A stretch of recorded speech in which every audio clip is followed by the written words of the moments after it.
poème La philosophie du groupe.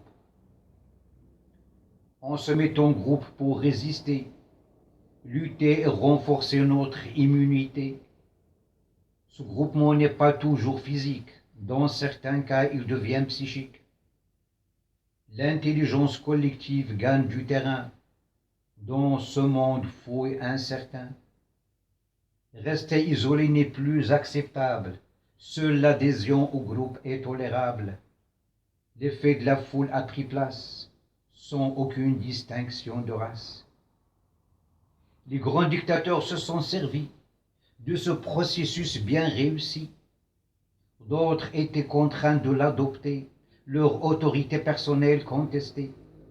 La vénération par les sujets l'a remplacée et les masses exécutées sans discuter.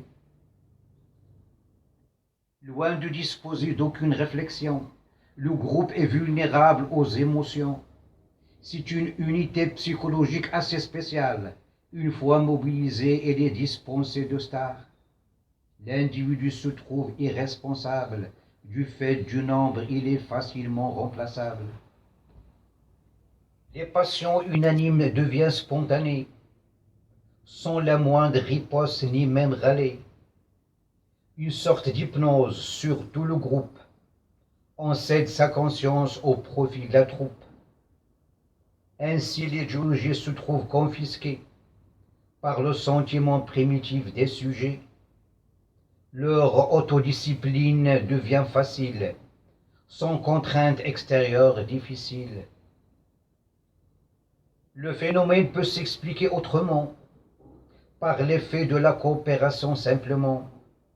L'intelligence individuelle est certes neurale, une collaboration collective d'unité mentale. L'individu délègue ce pouvoir à la communauté, ainsi naît l'intelligence de la collectivité.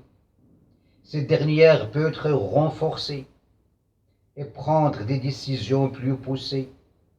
Des fois, il se trouve plus avisé, mieux que le pouvoir public et hésite de décider. Merci bien.